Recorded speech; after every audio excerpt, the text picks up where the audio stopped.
ask your question. We would like this to be as interactive as possible, so feel free to do either of those things at any time throughout the webinar. There's also the chat feature down at the bottom you can use as well.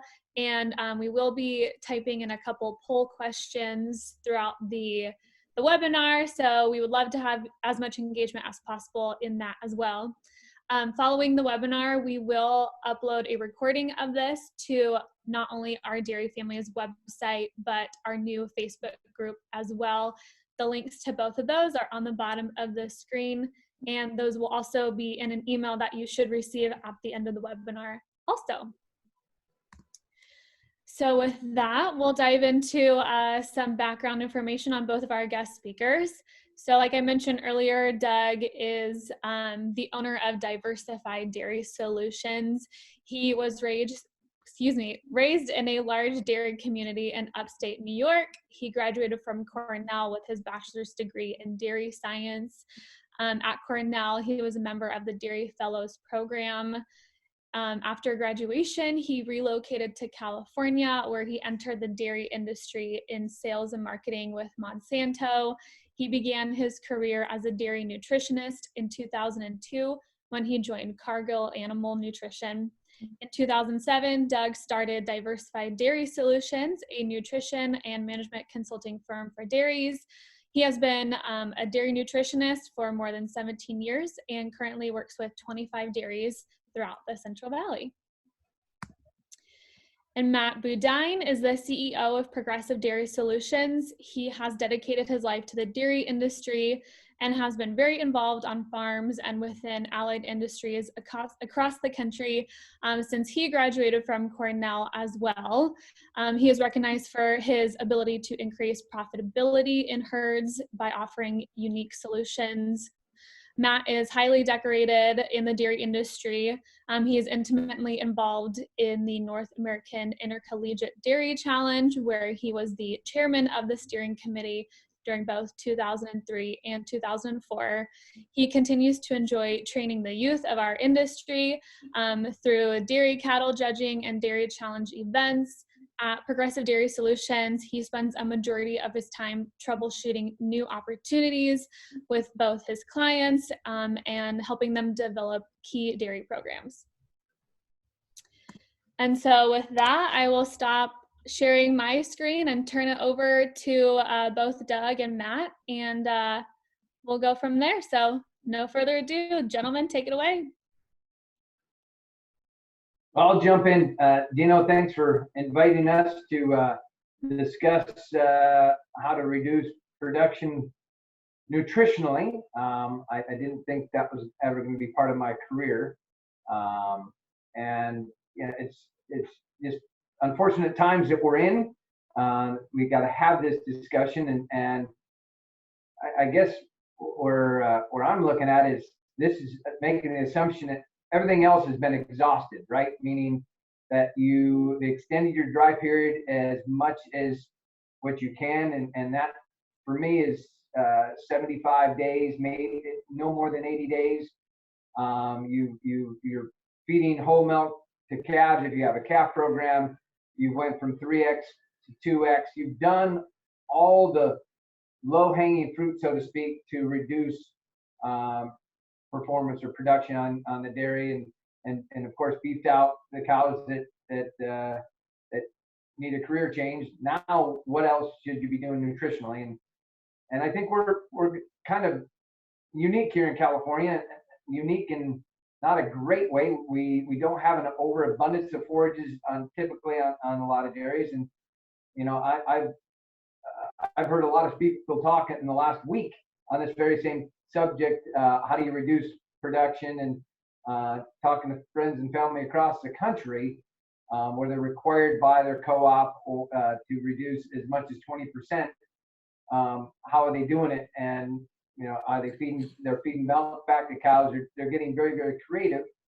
But it's very simple. How do you make cows produce less nutritionally? You get them to eat less, right? And I would say that very seriously, but not being a smart aleck, because how do you do that? And what's the best way to do that? And There's a lot of different approaches where with fresh cows and pre-fresh cows, for the health and the benefit of the calf and the cow pre-fresh, and up to post-peak or pre-peak rather, those cows, you may be hurting yourself in the long term, right? A short-term problem. Let's hope and pray it's a short-term problem. We don't want to make it we don't want to be making decisions that'll be affecting long-term and affecting that cow's complete lactation. So, and when I say unique, we don't have an overabundance of forages, because if we do, that would make things much easier. We would increase NDF, slow down the rate of passage, slow down dry matter intake, and Mother Nature would take its course within the cow by increasing NDF. And so I guess that's where I'll start is if you have a lot of forage, it can be done very easily there, taking out some grain and replacing it with forage, increasing NDF, slowing down intake. But if not, then, which a lot of my clients, we don't have an overabundance of forage. And so we're kind of in a rock and a hard place. So, Matt, what are your thoughts? Well, I think this is a great topic to discuss, because all over the nation we have the same question, but we have very different circumstances, what we're going to do in upstate New York or Wisconsin versus California. And one of the things I like to start off and first qualify is first sit down and have a great conversation with your current nutritionist. Make sure you guys are on the same page. Sit down and evaluate where you are today, how much you need to cut back, and what are you going to measure to see if you are successful. Because one of the things you have to measure against, if you do nothing, okay? If you do nothing, what's going to happen? And from some of your standpoint, that's some people's attitude. But you got to think about the long-term consequences. If we continue to overproduce milk, even though your processor will take it, give you a discounted price for your milk, what is the effect on that? And one of the long-term effects is when we handle these problems that way, is that you are prolonging low milk prices. You're making that problem go out there longer. So if your processor says, hey, just continue to ship me the milk, we'll figure out how to get it through the plant. Well, we're just hurting your future milk price, because it's all going to go in powder and butter and sit in storage and depress your price in the future. So this is a real problem. We do have to take the bull by the horns today and reduce that milk production. And like Doug said, yeah, please go through and do all those other things first. 3X to 2X, cull cows. Make sure we get in and do a great job of early dries and get that stuff out of the way first. And in some cases, we're feeding pasteurized milk back to the milk herd in some cases.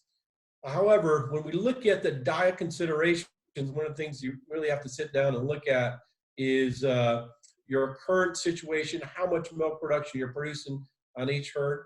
You're going to handle it differently. Like Doug said, your forage situation. Most of us in California don't have extra forage, and if we do, the value of that forage is greater to be sold and out there and replaced by other byproducts. So now you have to look at, can you bring in byproducts at a lower cost that will slow down the rate of passage in your diet and reduce milk production without creating harm to your long-term performance in reproduction, long-term performance in milk persistency, peaks, particularly in the close-up fresh cow, high cow area. So one of the things I really encourage you to do is first start off with, let's look at our grouping strategy, because we can change the ration design in post-peak cows and really cut production that we can actually turn it back on 3 to 6 months down the road easier than we can if we're doing it in fresh cows or peak lactating cows. So that's the group we really want to work with first, is that those cows, your mid cows, late lactation cows, we want to go out and change those diets to do that. One of the things that we've been talking to about our clients is the do's and don'ts. Well, we do want to reduce energy, metabolizable energy, metabolizable protein, but we don't want to cut back on the key vitamin trace minerals that's essential for that cow to be high performance in the future. When you want to turn that cow back on, you need to have that baseline there. But you definitely want to sit down and take a look at what additives do you and your nutritionist currently have in your diets.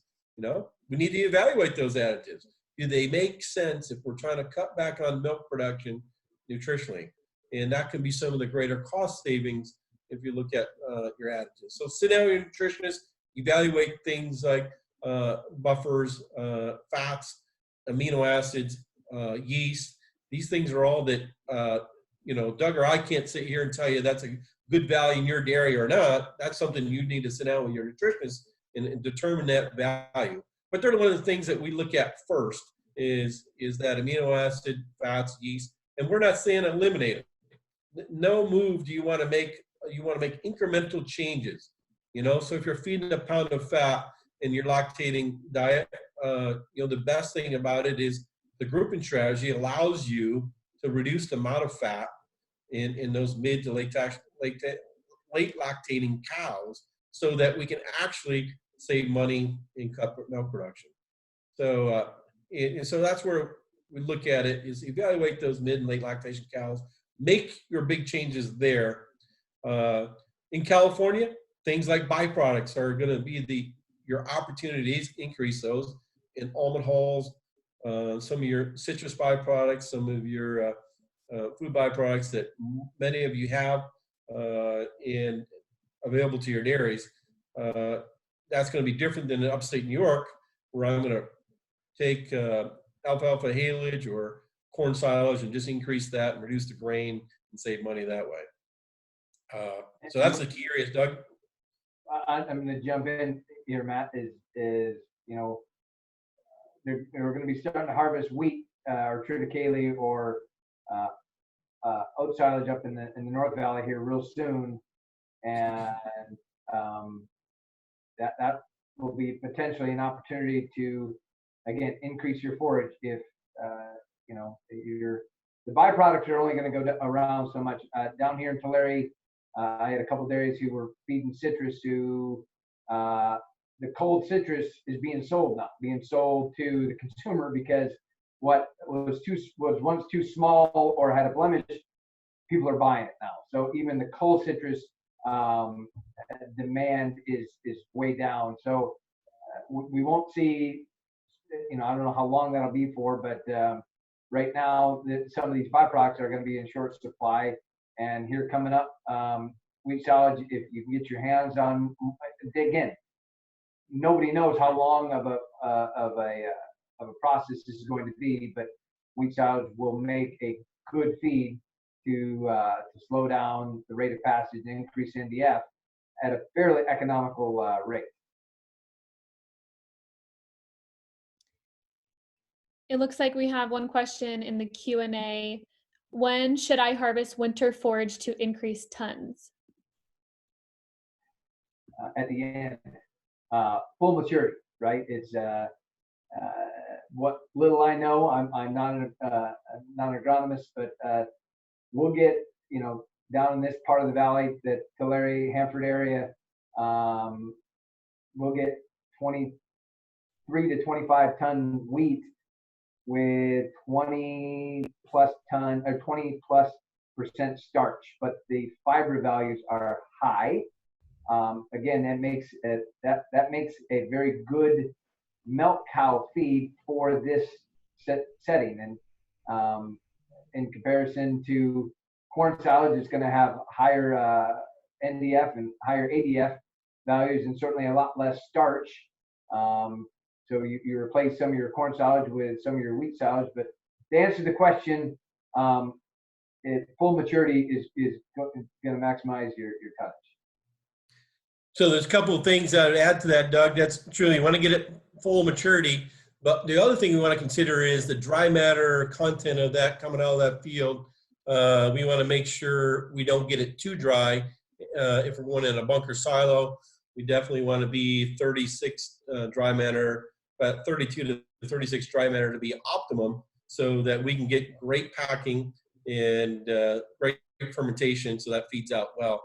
If we wait too long, we let it dry down too in the field, we get too dry, makes it hard to pack, get anaerobic, you get your silage pile unstable, and we want to make sure we can do a great job of packing and making sure that's good. But that's the way to maximize your tonnage in the field, is getting in that 36 to 30, 32 to 36 dry matter in your bunker silo for the dairy.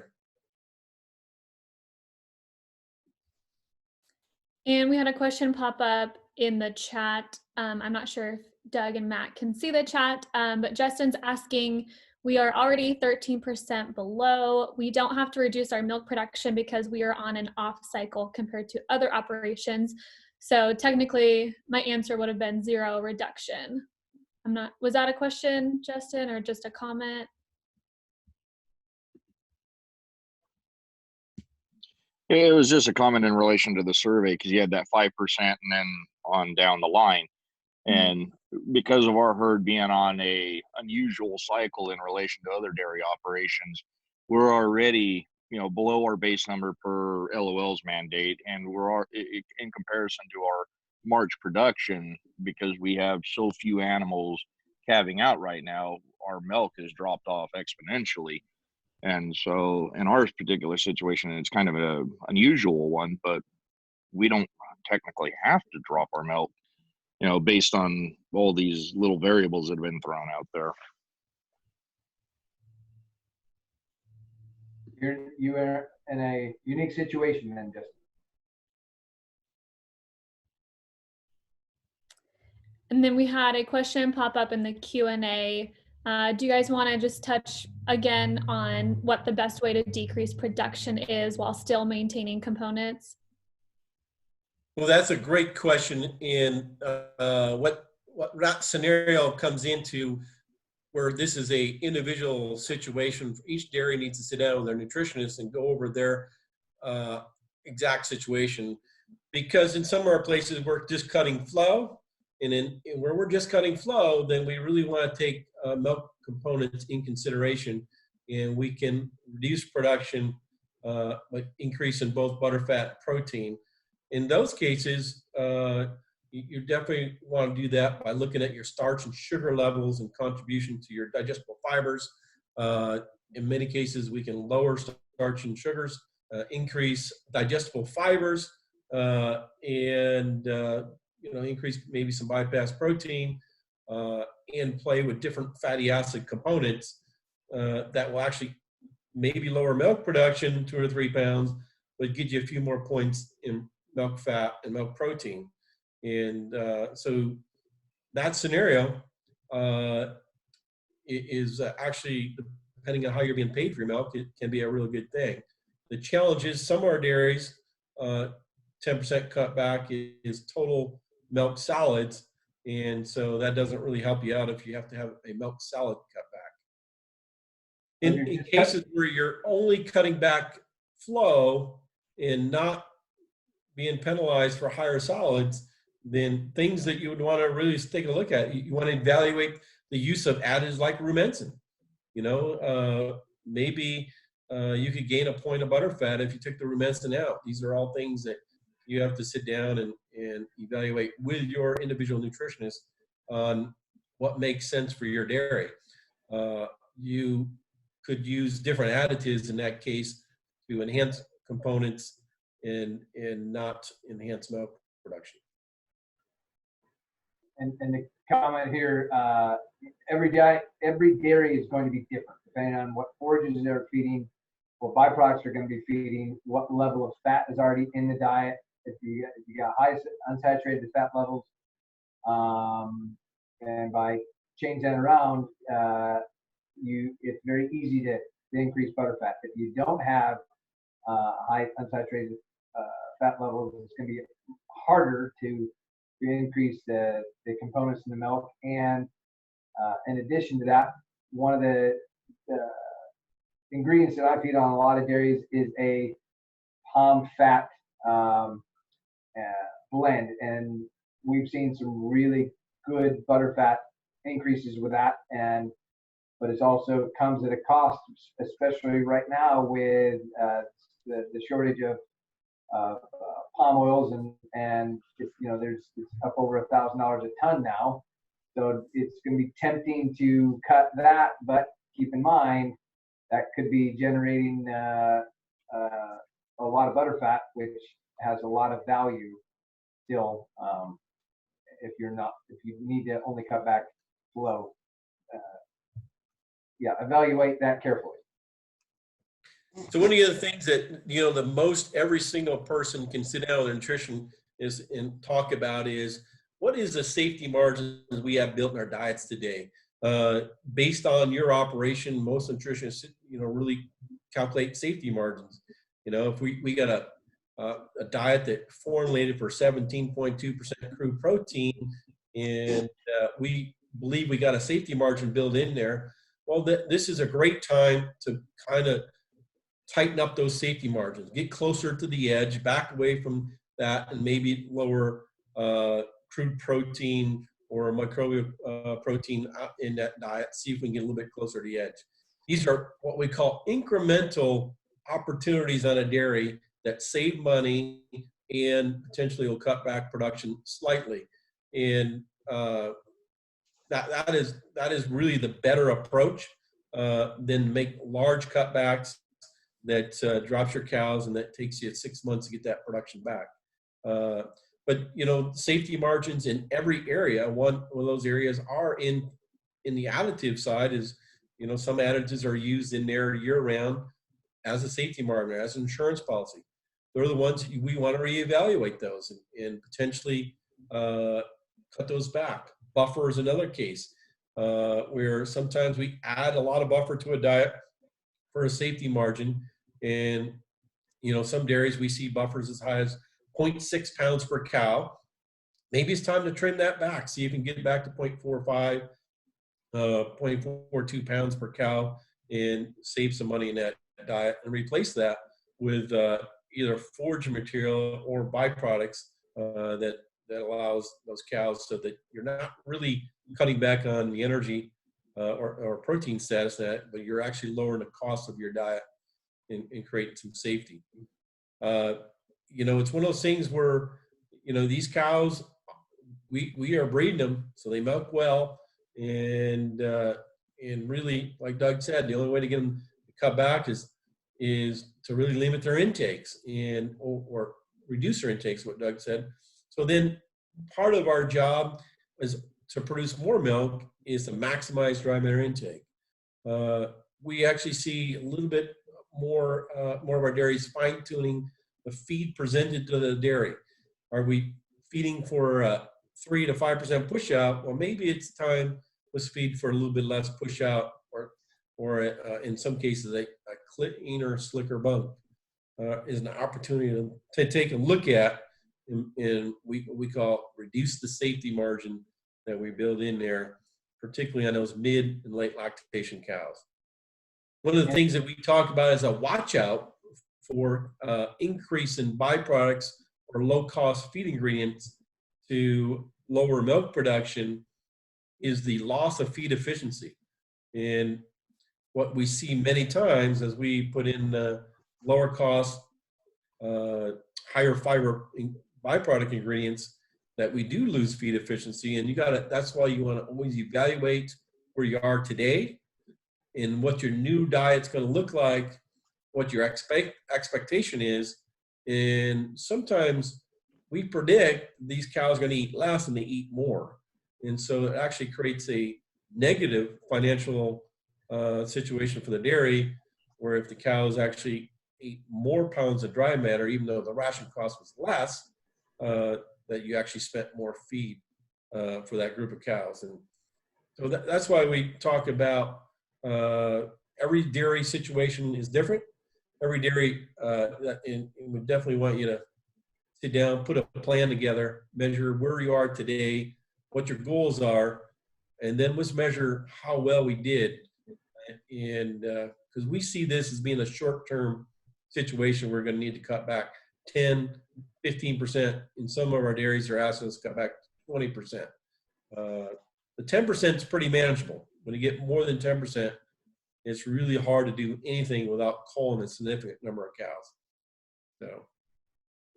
And to comment on what you just said, Matt, is if you're taking that push out, you know, maybe try to trim that back. And if you're taking that push out to heifers and dry cows, again, sit down with your nutritionist and look at putting that back to the post-peak cows.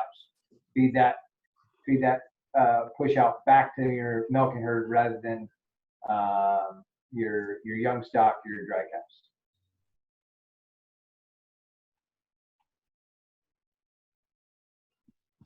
I seen one of the questions that asked about how to feed these far off dry cows that are longer than 70 to 90 days dry. Definitely you have to, I prefer if we actually group those cows separately than your normal dry cows and feed them higher fiber diet, lower energy diet, and make sure that we don't get those cows too heavy. The biggest risk of long dry periods is having cows that are too heavy and they're putting that fat on internally, on the internal organs versus external body fat. And that definitely causes and creates a huge issue in calving times. And, you know, in 2009, I think, Doug, you actually the person that did this, that a cow dry longer than 75 days was a 3 times to 4 times more likely to have metabolic issues when she calves. So that's an area that we need to manage carefully and actually have a program put together so when these long day dry cows come into the close-up period, that one, we identify them and be prepared for some metabolic challenges compared to your normal dry period. A cow that's dry greater than 79 days has a 3 times more likely to leave the herd in the first 60 days than a cow that's dry less than 60 days. On a large number of dairies that I look at, herds that I work with. So herds that are great, cows that are greater than 80 days dry had a 3 times more higher incident of leaving the herd, either sold or died in the first 60 days than cows with a normal dry period. And that normal dry period was defined as 40 to 60 days, or 40 to 70 days, I think is what it was. So be very cautious of that. Sounds like there's no easy answers, but I had a question. Has anybody considered, one of you guys or other people in the attendance, milking your heavy pregnant cows once a day rather than twice a day? That's one thing that I mean, we haven't, my co-op, we're not there yet, but that's something that maybe would take care of some of the metabolic issues. But you know, at 8 cents a pound, it's hard to, I mean, up here where I'm at, I can do it. I can find forage, but it all boils down to 8 cents a pound of dry matter, right? I mean, whether it's coming in a truck or coming, you know, from a mill, or if it's coming out of a field, it's still 8 cents a pound. And there's no easy answers. And and I do agree with that limit feeding thing, but I think that we should be doing that anyway. That's just my opinion. Because if you're not doing that, you've been wasting money for a long time. That's my opinion.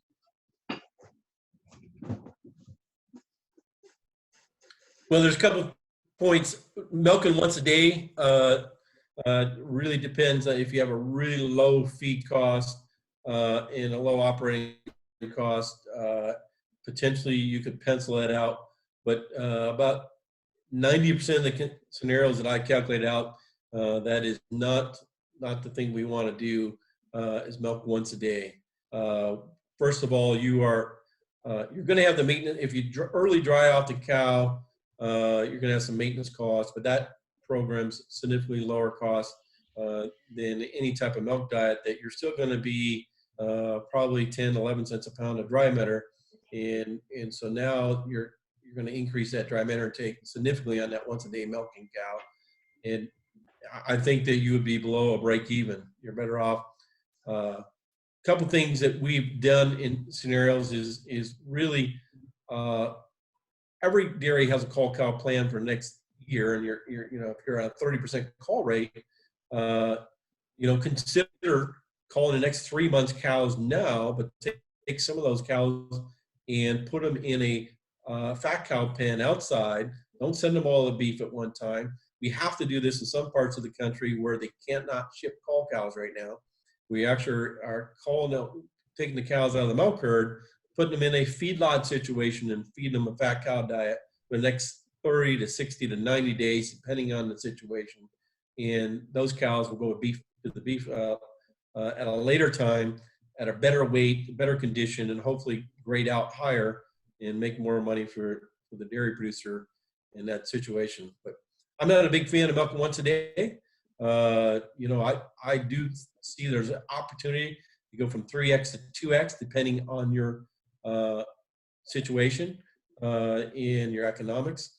The biggest thing that I tell people is you got to sit down with your banker to ask if your borrowing base is based on the number of cows, then it's really hard for you to push the culling side very hard. But if you got flexibility in a borrowing base, and you can go from stay 3x, but call cows and be more diligent on your calling procedure, sometimes that's the most economical thing to do, is to stay 3x, stay efficient, but just call harder. Most of our guys have to do a combination of all. That's going from 3x to 2x, call cow strategies, early dries, diet design change, and the last and least favorite, but some of us have to do it, and that's feeding pasteurized milk back to the herd. If you feed raw milk unpasteurized, make sure you know what challenges you have. You have MICO or Trepag, or some things can be very harmful to feed back to your cows without pasteurizing it. But they're the steps that we've taken, not only in California, but as my group works with right around 1 million lactating cows around the U.S., we've had all sorts of different scenarios, and that's why there's no one single answer is right for everybody or wrong for everybody. What we do know is that the U.S. does not cut back on milk production. We are just prolonging the pain of our milk price. So a unified approach to this is great for everyone to get on the same page, make an immediate cutback here, and we'll have a better impact on our milk price long term. Nobody wants to be at $10 and $12 milk for 2 years.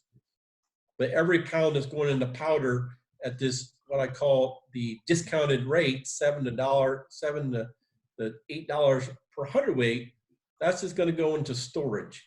And that's going to prolong our low milk prices. So I like to see us all sit down, look at your herd, see how I can cut back. And, if we cut back as a nation, that's 7 to 10%, right now, we'll have plus $16 milk by September. And that's a lot more attractive than 2 years of $10 to $14 milk. If we couldn't get it done a few days ago with that thing that we just, the national program, we were there, right? I mean, we were there. How are we going to get it now? I mean, if we can't get it done then, we're toast, I think. I mean, as far as, I don't know. That's my opinion. Hey, you're wearing a CDI hat, so they're one of the, my question to every single co-op, and a co-op is a group of you dairy producers, and you guys have the greatest power. We're the industry professional looking inside on the outside, and guys, we got to get together and cut back. What I heard the other day is, hey, CDI is doing a great job. We're processing all the milk. Well, yeah, but you're processing all that milk, but it's just going into storage. We're not actually selling the milk. So that's a prolonging our pain. And so we do need a unified approach, and that's a challenge of the dairy industry. And as a nutritionist, it's sure not fun trying to cut back diets that we, gaining milk production in a herd doesn't take, 2 days, 3 days. It's a long-term period of building blocks to higher milk production, and to knock those blocks down and all in one day is not easy. So as an industry, we got to figure out how to cut back and sustain longer term production.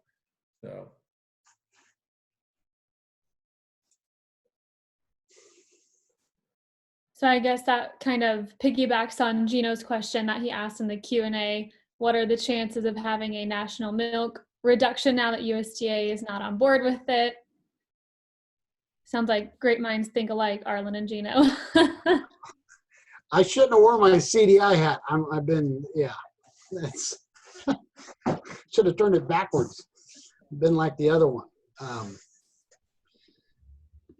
But yeah, I mean, that's exactly. I think Gino and I have talked about this, and we're both CDI shippers, and we're not for production controls normally, but this is not a normal time that we live, right? I mean, there's a lot of people that were on board with this 10% cut, and we thought, but we were told that it was a slam dunk. It was going through. We were gearing up for it, and now it didn't happen. And boy, that just tells me that if we couldn't get it done then, there's no way. And it's just, there's going to be less milk, unfortunately, but the hangover is going to be long. Arlen, what you just said though, and I'm trying to repeat what you just said. If we couldn't get it done then, it was our government that couldn't get it done. Wow. And I don't have a whole, so this is outside the government. If the co-ops across the country can work together, right? That's different than Sonny Perdue and what the USDA put out, because unfortunately, like you said, and there was a lot of producers across the country that had a lot of faith, trust, and confidence that something good was going to come out of the USDA, and boy, it was, in my opinion, it was not very beneficial to a large dairy producer, which is 90% of what is west of the Rockies. So, it's across the country now, but yeah, it was not anywhere. It had nothing to do with a milk reduction program at all. So with that, it failed miserably. Hey, but Doug, you mentioned the co-ops getting together, but they were together supposedly on this proposal, and it still got shot down. So how are we going to, I'm with Arlen that it's going to be really hard to get something done nationally if we couldn't even ask USDA together to get something done. And I agree, Travis. And all I'm saying is if the co-ops did something independent of the government, it just said, okay, here's what this co-op's production is. Here's what if we all cut back, we all just agree to cut back at 5% or 10% or 3% or whatever it is, and there's no bailout, there's no government handout, right? Because that went a different direction, and that's all I'm commenting on. I'm not suggesting that, and because it's going to be very hard. It's going to be herding cats. It's going to be very, very, very hard to get it done. I think there's a lot of agreement, is what I'm saying. Yeah. One of the basic issues that we are set forth with a big challenge is that most of our co-op's strategic goal or key objective is to process the milk that the dairy producers produce. And we don't have enough of our co-ops, and I won't speak for all of them, but many of them don't have the strategic planning process in place that says, to maximize the profitability of our dairy producers, we need to be at this level of production and forecasting what that looks like in the future, because I don't want to limit. The U.S. is the best, the most cost-efficient place in the world to produce milk. no matter how you like it. Yes, every once in a while, New Zealand and Australia comes in and has a lower cost. But year in, year out, the U.S. dairy industry is the best, the elite, and we want to be able to compete on a world stage. But there is times where it makes a strategic, unified decision to not overproduce, particularly during a pandemic that we have right now and this craziness that we got going in the United States. This was one of the few opportunities we've seen for the government to actually step in. They are spending $2.9 billion on the dairy industry. If they spend it in a way that incentivized dairies to cut back, it would have had a greater impact. That $2.9 billion would have turned into about $16 billion in future revenue from the dairy industry. And that's what we're missing out on. The program spent $2.9 billion. And if you're a dairy under 300 cows, it helped you pretty good. So it really is harming what I call the average Western dairy. And it really put the average Western dairy at a huge disadvantage in that program. So the co-ops got to get together, and they have to have a strategic opportunity to sit down with their patrons and talk about what is our objective and how do we. This is Doug here jumping in again, Matt. I received a text and brought up a great point. Co-ops can't collude, or otherwise somebody's going to end up in jail, right? So even though we all can recognize how important this is and how it's important that is a unified front, if there, this is outside my pay grade, and that's why I said what I said. It'd be great if they all got together. However, you recognize that would be collusion and a collusion that would affect the price of milk, and you couldn't deny that, because that's exactly what. But they could do it. They could do it individually, but they all can't get together and say, okay, this is gonna be our unified front. So again, that's something I didn't even consider, but that is very real and disappointing. Well, Doug, you're 100%. The co-ops cannot get together and collude on pricing. But what the dairy industry can do is understand the objective of our co-ops or any milk processing center that's there to serve the dairyman is to maximize the value that dairyman receives for his product and what he can produce. And sometimes in some places that is high volume, lower milk price. In today's world, it's really important that we sit back and look at, hey, it's to maximize the dairyman's profitability at the milk that he puts through the co-op. It's got to be a lower volume, and they can get paid for that. And each co-op should be able to create a incentive program within their own co-op that pays accordingly.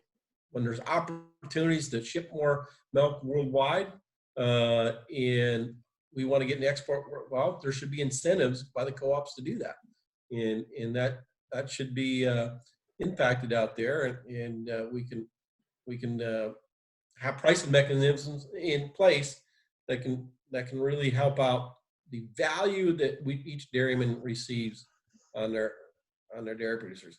So that's one of the key things I think we have to think about is what is the strategic intent of each of our cooperatives and how they're going to work together with the dairy patrons to make sure they maximize the profitability of the dairy industry.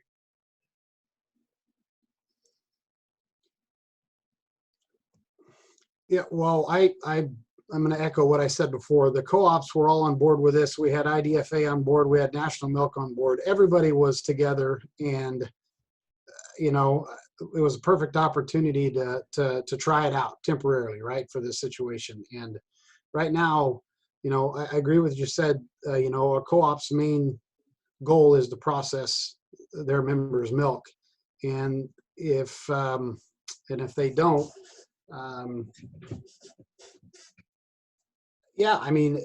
to get three co-ops to talk to each other without somebody telling them or mandating it is going to be tough. And this was, I'm just so upset because it was such a perfect time to try this and we blew it, or whoever blew it. But it was, to expect the co-ops to do it now is silly. I don't know. Well, I don't think it's completely over. I believe that we should still be pressing on the Secretary of Agriculture, Sonny Perdue, to consider the milk market balancing program. I think it's the most effective, efficient way the government could spend money to help our industry. And I still think that there's still opportunities, and we might have to press harder on the individual senators and congressmen and congressional leadership to get that done. But I think we should, because it is the best value for the American taxpayers to help out our industry. There's nobody can show me a program that's going to help out the dairy industry better, where we spend, in my calculations, a $3 per hundredweight incentive for a 6-month period of time would cost the industry about $1.9 billion and generate 12 to 16 billion in future revenue. That's what we want as an industry. I'm not looking for long-term management supply program from the government. That's something that each co-op's got to determine themselves.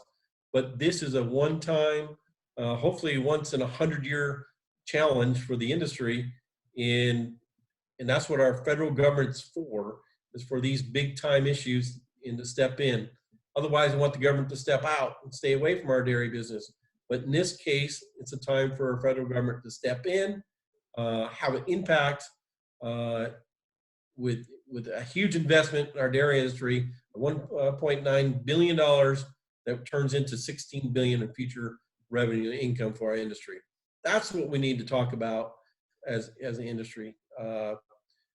And yes, we're going to go through a painful time here. As long as our restaurants and our schools are shut down, we're going to be dumping milk and processing a lot of powder and in stored dairy products. But we can overcome that if we got better prices in the future.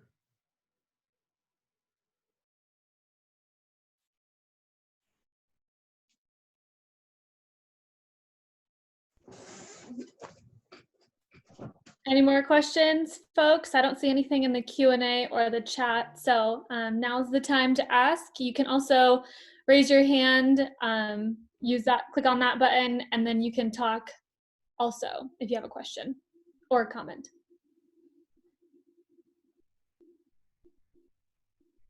And this is Doug here. I guess I'll apologize. This wasn't more informative. That we didn't, Matt or I didn't come to you with a step-by-step program of how nutritionally you take cows from a production level down to a lower production level. And there's just, every dairy is going to be unique. Every dairy's got different opportunities. And as Matt said, have a conversation with your nutritionist and lay out things. And if you have extra forage, that will help a bunch. But yeah, it's just, I know everyone's heard this 100 times in the last month.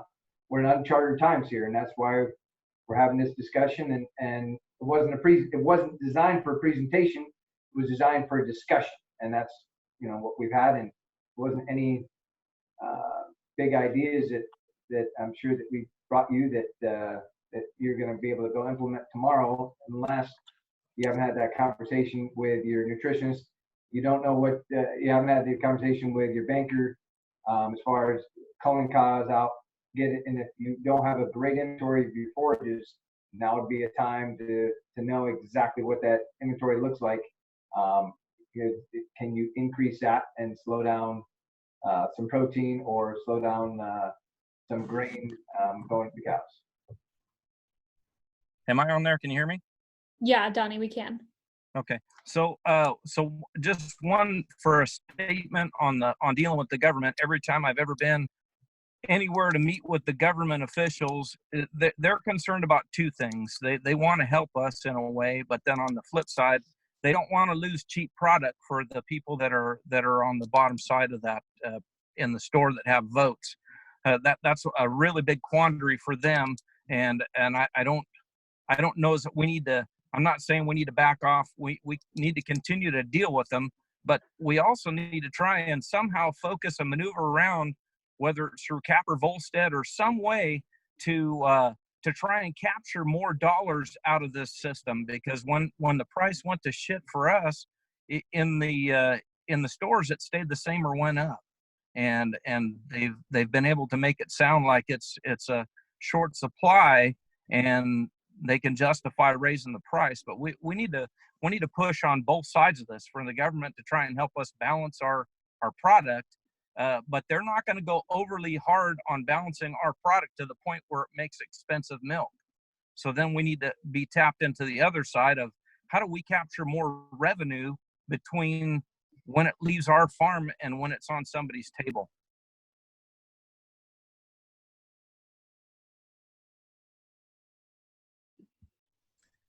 Well, Donnie, that's a great question, and it's an industry-wide challenge that we have to do. And now you're talking more dairy philosophy. In my opinion, first of all, we have to do something that we've been doing for a long period of time. We have to stop beating up our own product. Okay, every time we market against ourselves, we devalue our raw materials, and we as an industry got to continue to do more things that add value to nature's most perfect food, and that's wholesome milk. But every time I'd say your milk's good, my milk's good, but your milk's bad, we are harming the total industry. So we got to, again, we got to be on the same page of promoting our product and really understanding exactly how to add value to the entire dairy industry. Secondly is we have a very poor pricing mechanism. The pricing feedback to the dairy is really slow and the mechanism is broken. We can go back to 2013.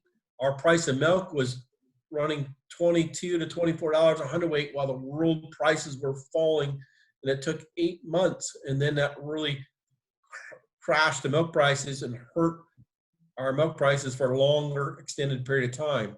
Where if we had the faster pricing mechanism back to the dairy so that you can capture more on the upside, but also be signaled to shoot, milk prices are going to go low, to slow down, that would help our dairy industry and our dairymen to make better decisions on the profitability of their own dairy. But there are two opportunities for us as an industry is to maximize the value of our dairy product as a unit. Secondly, fix the broken pricing system.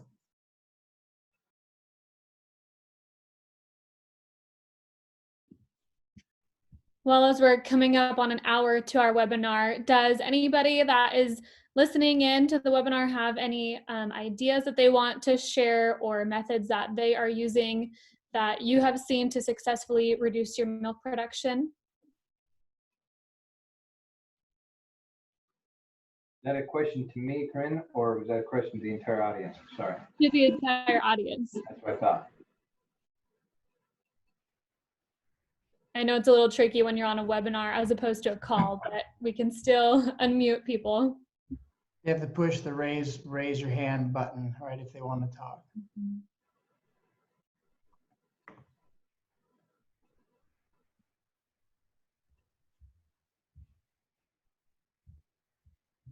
Well, I'm not seeing anybody. Also, any more questions, feel free to ask any of us. But Doug, Matt, anything to wrap up with? Or Dino, now that you're back on? I've been on, just hiding. I meant your video. Well, from myself, I really, I think this is the right thing for you to do as dairy producers, start getting together, asking questions, challenge your current status of what you're doing, challenge the norms, and sit down with your nutritionist and really do a good job evaluating exactly where you are today, some of your goals and objectives. Put a plan together, and put that plan together versus doing nothing, and think about the consequences of how that would affect your individual dairy.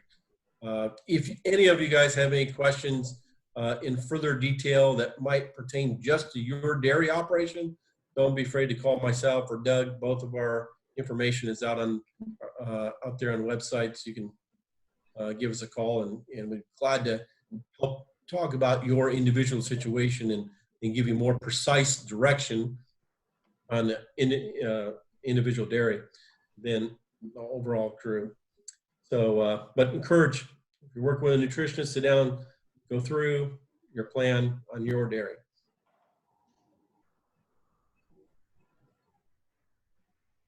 Dino, Corinne, thank you. Thank you. Hey, I want to thanks. thank you both, Doug and Matt, for participating today. And, we appreciate, we hope that these weekly Zoom meetings are adding value and helping people get through all this stuff. I mean, I know for me, just seeing other people's faces and hearing other people's issues and hearing what else is going on in the world really helps me to kind of keep things into perspective. And I personally find a lot of value in being in these meetings, even though my solution to milk production was to sell all the cows. Right? I did a 100% reduction, but I know that that's not possible right now for most of you. But thanks for coming and participating to the meetings and hopefully we have a good plan for next week. And if you have any ideas of what you want to talk about, make sure you email Corinne, and we'll try to get good people for the next one. Well, that pretty much sums it up. Thanks, Dino. Matt, Doug, special thanks to you guys for joining us, and everybody else for calling in. Thank you. Have a great day. Thank you. Hey, thanks, guys.